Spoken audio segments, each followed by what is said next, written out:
professor of psychology at the University of Toronto. Dr. Peterson has almost 1 million subscribers on YouTube, and his videos have been viewed almost 47 million times. David Brooks calls this the Jordan Peterson moment, and we are now lucky to be joined by him. Jordan, not David Brooks, obviously much better to be joined by Jordan Peterson, to discuss the 12 rules of life. Dr. Peterson, thank you for being here. Thanks very much for the invitation. So let's get into trouble with the frivolous thought police right off of the bat. The book is subtitled An Antidote to Chaos. You describe order as masculine, the wise king at best, the tyrant at worst, and you describe chaos as feminine. These days, we're told that gender is socially constructed, a figment of our imagination. How deeply entrenched is sex? How far back do our categories of masculine and feminine go? Well, they go back hundreds and hundreds of millions of years, and they do seem to form part of our fundamental cognitive architecture. We tend to see the world in social cognitive categories. We tend to see the world as if it's an animated place, and the idea that sex is a large part of being animated is an extraordinarily deep biological perceptual category. So it can't be dispensed with in any straightforward manner. It's part of the way that we view the world. Then the idea that the way that we express ourselves sexually, say, let's call that gender, is malleable is obviously true to a certain degree, because human beings are extraordinarily malleable creatures. You can tell that just by looking at fashion variation. But that doesn't mean that gender differences are all sociocultural constructs. In fact, the evidence that they're not, I would say, is crystal clear. The political types are about 30 years behind the social science, maybe 50 years behind it. That's why they're desperately turning to legislative means to enforce their idiot view of humanity on the rest of the world.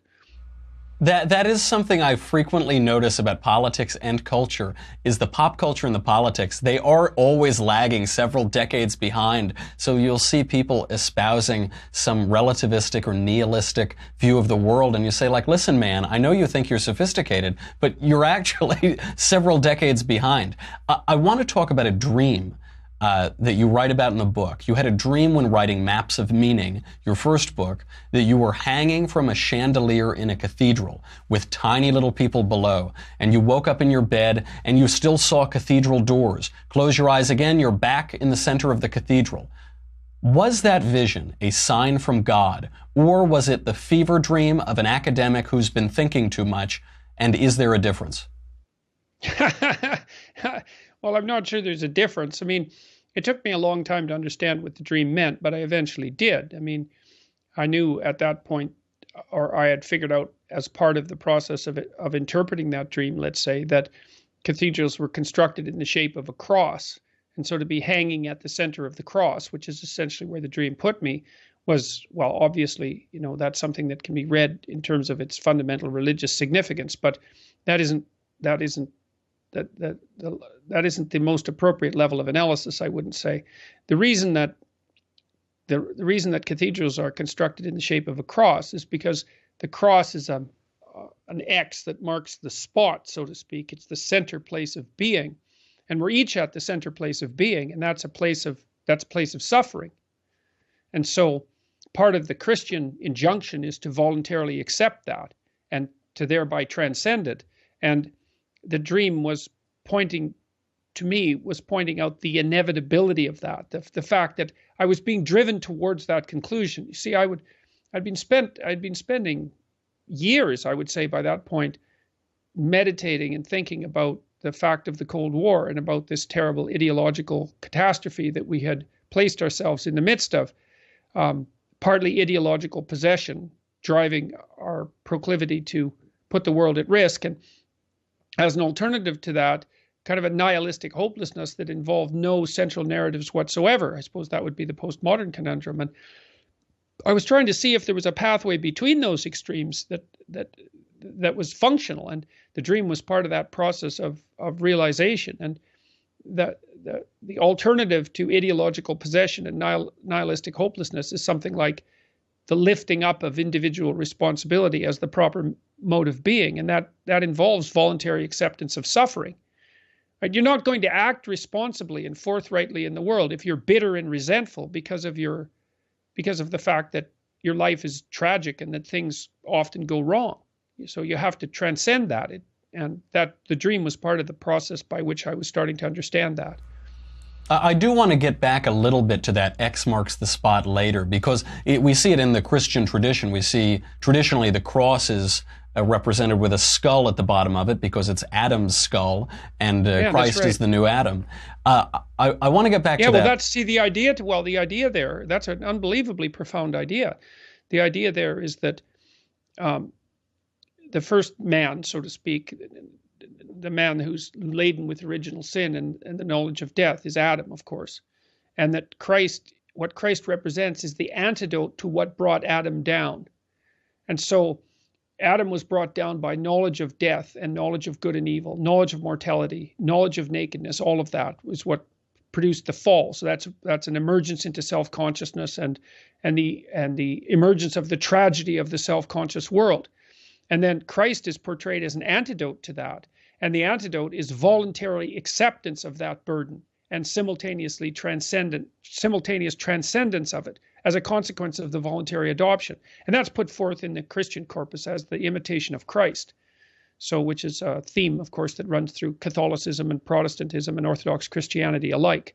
I don't think it's something that's attended to enough in the Western Christian traditions, which tend to emphasize our universal salvation through the sacrifice of Christ, which is, well, it has its utility in that it takes some of the moral responsibility off human beings, but it has its price too, because it does the same thing. It lessens the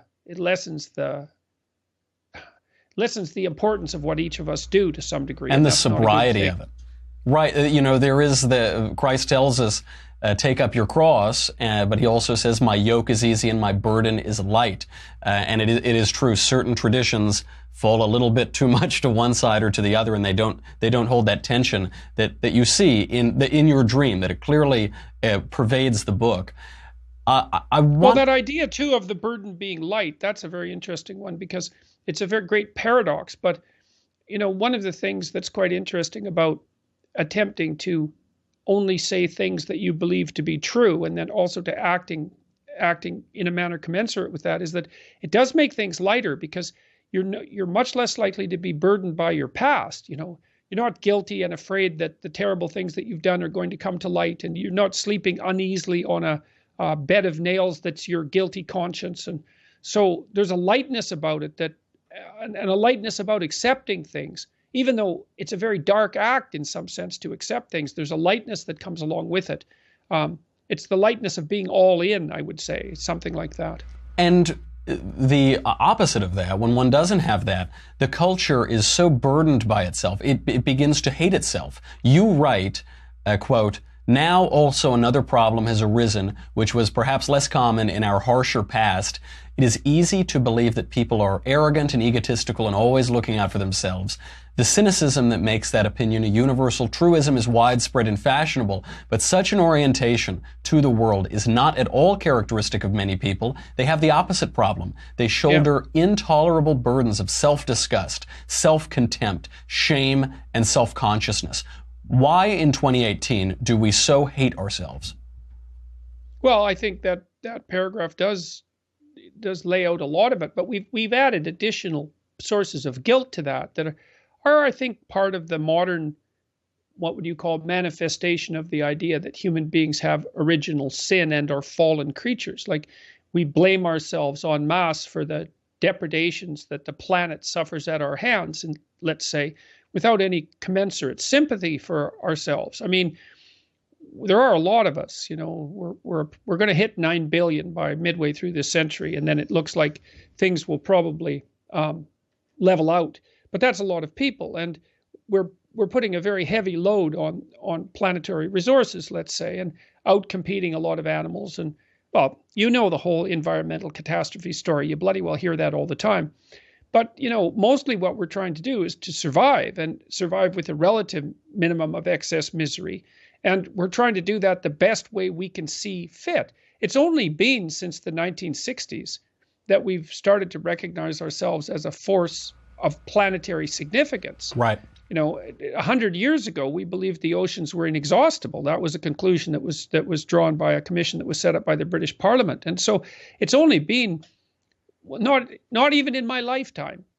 I'm older than the idea that we are a planetary shaping force, but we carry terrible guilt about the price we have to pay for existence. And you hear people say things like, well, the planet would be better off without us, which is like an absolutely horrifying thing to say. Right. But I can understand why people say it, even though I think it's a dreadful thing to say. But it's never said with any sympathy. Like we're fighting against mortality itself and all the suffering that goes along with that. It's not surprising that we don't do it perfectly. It's a virtually impossible load. And so if you add that existential load as the member of a species, say with the kind of power we have, to the knowledge that each person has of their own inadequacy and failings, then we carry a heavy existential burden. It was something that was very well developed by the existential psychologists of the 1950s. And people feel guilty and ashamed about being human. And then they don't treat themselves very well. Mm-hmm. And that's not helpful. It's not a solution to the problem. It isn't even anti-American or anti-Western or this. It is anti-human fundamentally. And you quote the Columbine shooter in the book who wrote, yep, "Nothing means anything anymore." And one aspect I really enjoy about this book is the constant weaving together of different disciplines, of university, of philosophy and psychology. Everybody and her mother is on depression drugs these days, and yet I suspect a great deal of apparently psychological problems are really essentially philosophical problems. This pervasive cultural nihilism that robs people of meaning, of a sense of meaning. What portion of our social malaise do you think is philosophical, and how did we get here? Oh, I think it's deeper than that even. It might be theological. Like, I think the culture war that we're in is essentially a theological war. I agree. It's a war on the very idea of the transcendent individual. And some of that can be conceptualized psychologically, but that's not the deepest possible level of conceptualization. I mean, our culture is predicated on the idea that each human being, this is the source of the idea of natural right, let's say, or of individual sovereignty. There's an idea that each person is touched by divinity, let's say, and is made in an image of God. That actually means something in the context of the story within which it's to be interpreted. So the Word of God, which was active at the beginning of time in the Judeo-Christian account of creation, used truthful language to extract habitable order from chaos. And I think that is what human beings do. I don't think we've ever formulated a more accurate representation of the nature of human consciousness, mm-hmm, because we confront potential. We call that the future. We confront an infinite landscape of potential, and we choose how we're going to make it manifest itself in concrete reality. Like, that is really what our consciousness seems to do. And that brings new being into being. And our legal systems are predicated on the idea that that capacity should be given all due respect, right, as the generator and recreator of culture itself. And like, you can't just throw away that idea. It's the idea on which our society rests. And the postmodern neo-Marxist types are after that idea, hammer and tongs. They hate everything about it. Mm-hmm. And so that's why I think it's a theological battle. That's why Derrida said, he called Western culture phallogocentric, phallo, P-H-A-L-L-O. And he meant male-dominated and logos-centered, which is, well, it's certainly logos-centered. So you're going to criticize that? Well, yeah, you're going to criticize the idea of the sovereign individual, and right, that's certainly what the postmodern types do. Didn't Derrida say upon them, I would say? Didn't he say there's nothing outside of the text, or everything is relative, everything is a matter of interpretation? Yeah, well, he disputed whether or not he really said that, but I think of course he would. Pretty accurate. Well, right, and I think it's a pretty accurate summation of the postmodern ethos. They're skeptical of meta-narratives, of transcendent narratives. Well, that's all well and good, except that, like, if you and I make an agreement so that we can live together peacefully and cooperate and compete over the long run, it's because we've established a narrative that transcends both our individual identities. And if we're going to live together as a culture, that means that despite our individual and cultural differences, let's say, and let's say we can maintain as many of them as possible, we need to subordinate ourselves to a transcendent narrative that actually constitutes the framework for peace and cooperation, Right. and for civilized competition.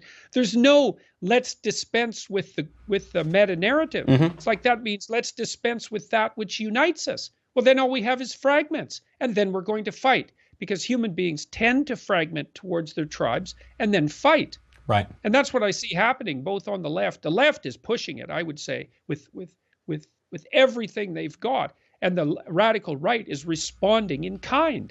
It's really not good. It doesn't lead anywhere good. And I love this central theme of the book of culture as a natural fact of the world. Because in our highly scientific age, many people seem to think or take it as a given that we just perceive the bare world, the valueless facts of the world without any meaning, and then we ascribe later meaning to those things. You write in the book, quote, "There is little more natural than culture, that we perceive..." Yeah, well, I mean... Well, my question on this is, what does that say about how we should live? Well, one of the things it says is that you can't exist outside of a framework of value. It's not possible. It's not technically possible. I outline this in quite a bit of detail in chapter 10, which is called Rule 10, which is called be precise in your speech, is that the way the world manifests itself to you is integrally tied to your value structure. And that's because, to put it very simply, is that your very vision is dependent on an aim. Like whenever you look at the world, you're aiming at something. You're aiming at something with your eyes. You can't focus on something without aiming at it, and you won't aim at it without valuing it. So your very perceptions are dependent on your value structure. Now, that doesn't mean there isn't a world. It does mean that experience is a complex interplay of your value structure and the unmanifest world. It's something like that.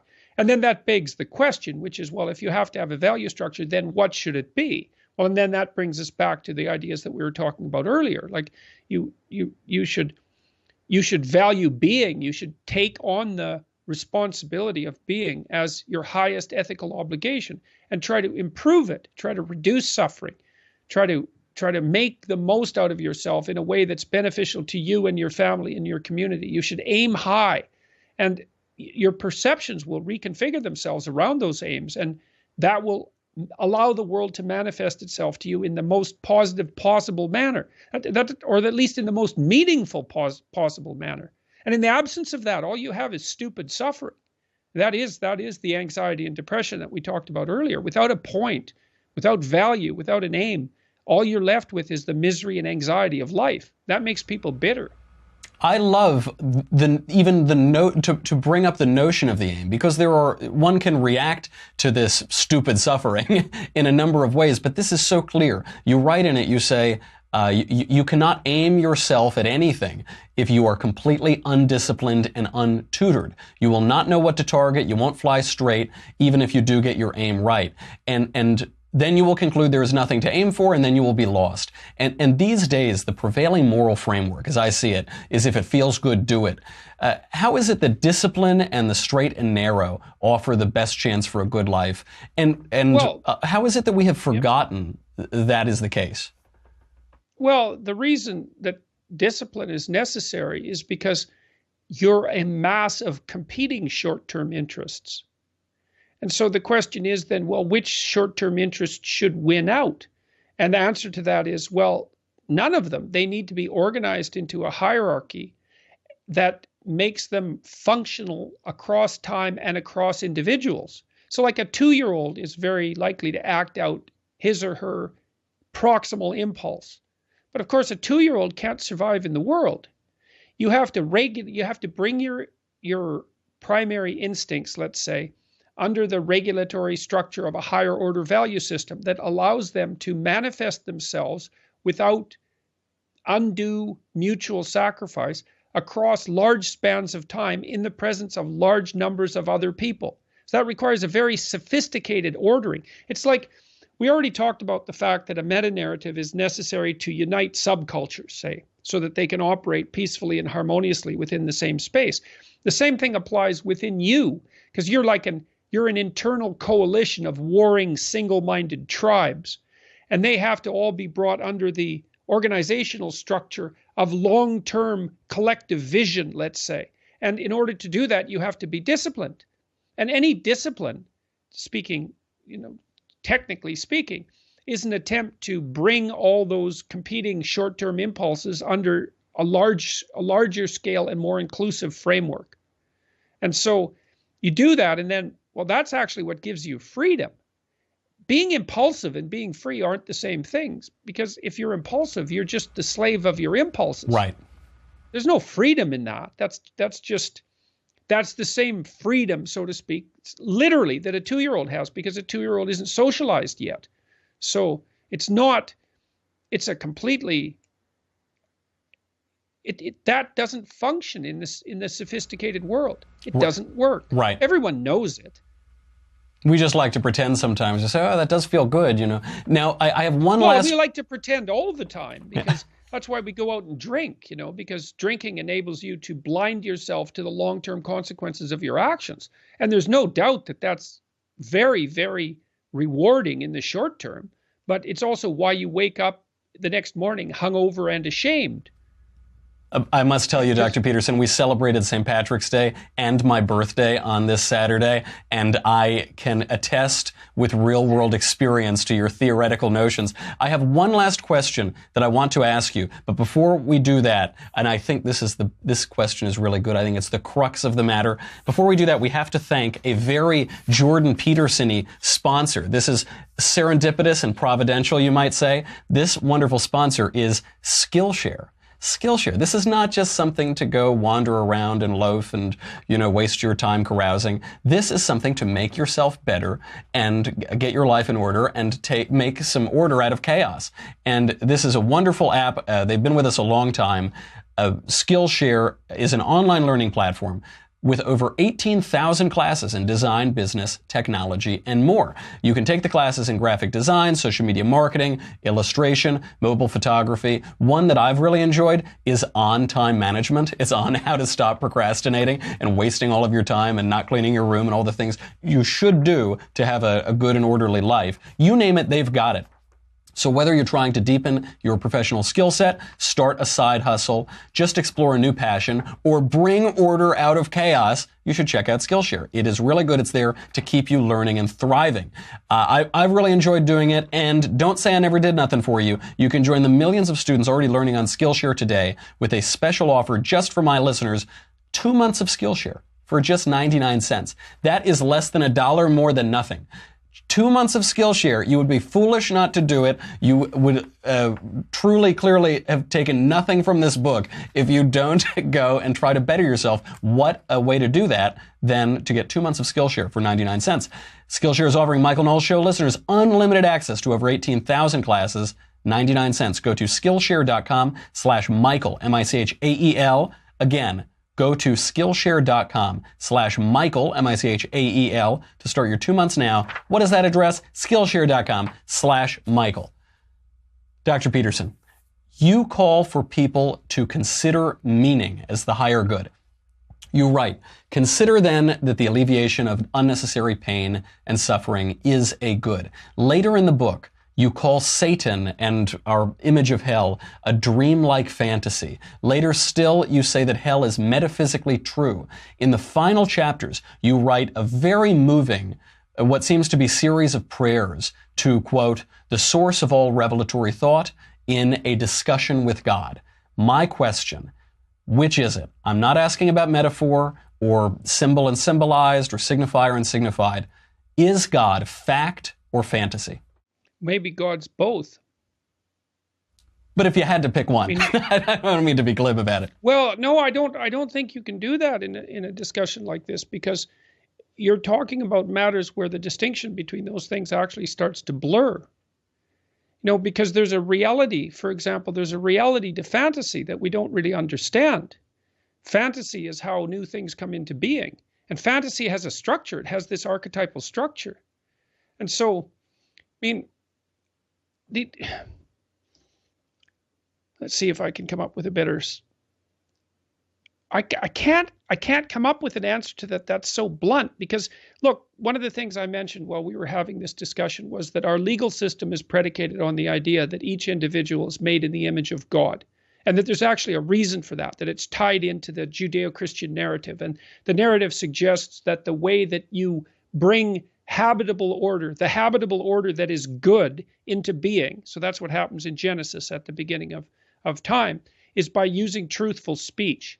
And that there's something divine about that. It's like, as far as I'm concerned, that's a fantasy, but it's also factually true. It's a place where the metaphor and the literal unite. But is there a distinction to be made here between metaphor, metaphysical reality, and some sort of fantasy? You know, in the sense that a unicorn would be a fantasy. I don't think a unicorn has metaphorical truth and metaphysical reality. But I think there are some forms of fantasy that don't have their literal counterpart, let's say. Sure.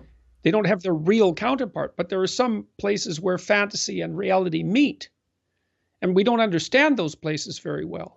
I don't understand them very well. I think part of the reason that I have a hard time answering questions like that is because they transcend the limits of my knowledge. I actually don't know how to answer the question. Like, I see, because it is the case, as far as I can tell, that the central presumption of our functional legal system is that each person has within them a spark of divinity, and that spark of divinity manifests itself in the bringing into being of the present from the potential of the future. I think that's all true. Is that a fact? Like, is that the sort of truth that we would call a fact? I think so. It isn't this.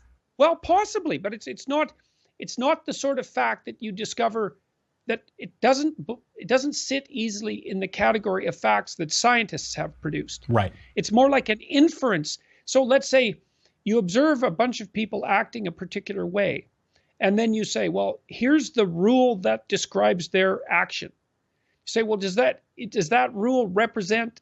What does that rule represent? Does that represent a reality? Well, it represents a reality of sorts, but it isn't the same sort of reality that's represented by a pure scientific discovery. They're not in the same category. So I'm not exactly sure what look, here's the observation. If people treat one another as if they're touched by divinity, their personal lives improve, their familial lives improve, their social structures stabilize, they produce functional political systems and productive economies. Does that make that proposition true? Well, possibly, but it doesn't make the proposition a fact in the same way that scientific investigation makes a scientific fact true. Of course. I asked the question I asked the question in this way because I think you write with heartbreaking beauty about Christianity, about the metaphysical logos that is made flesh and dwells among us. And watching you write about this in the book is hugely edifying. So we talk about theological issues a lot on the show. I highly recommend that everybody goes out and reads 12 Rules for Life. And also, I press the question that way because my bishop promised me a toaster if I could baptize you. But we might have to save that for another program. Dr. Peterson, thank you so much for being here. It has been a wonderful conversation. I will finally allow you to go on and move on with, I'm sure, your very busy rest of your day. Well, thank you very much for the interview and for the conversation. Jordan Peterson. All right. Do I have to say goodbye to Facebook and YouTube now? Okay. All right. That's fine. I wanted to keep Dr. Peterson on for everybody as long as possible because he's fascinating to talk to.